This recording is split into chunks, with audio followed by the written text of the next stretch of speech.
So there are, I would say, two different things bring me to the work of kind of equity and racial diversity as well as integration in school systems.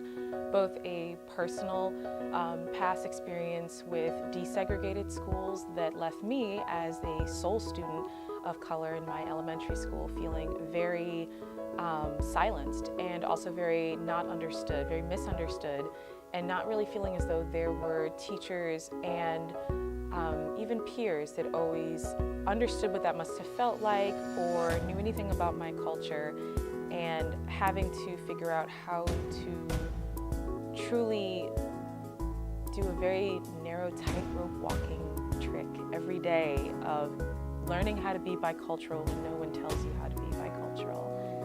The second reason that this work brings me to working with integrated school systems is because I know what it was like as a child. I feel as though there's so many times where we think of children as not the place or the people to be agents of change.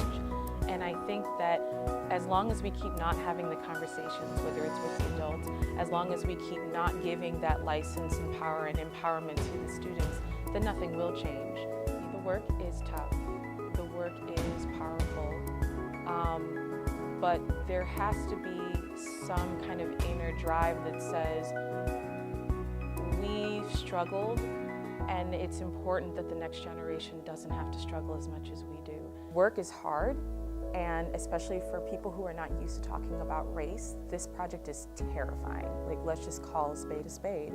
It is really scary, whether you are the person of color going into a majority white room trying to talk about issues of race and microaggressions and bias and prejudice and privilege.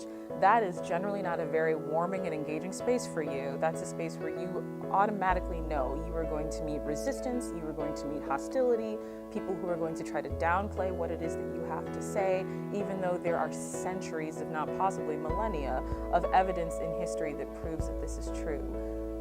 But if everyone's so afraid to make the first move, we're all just going to be standing there. There will always be excuses as to why you shouldn't get started, but none of them are good enough.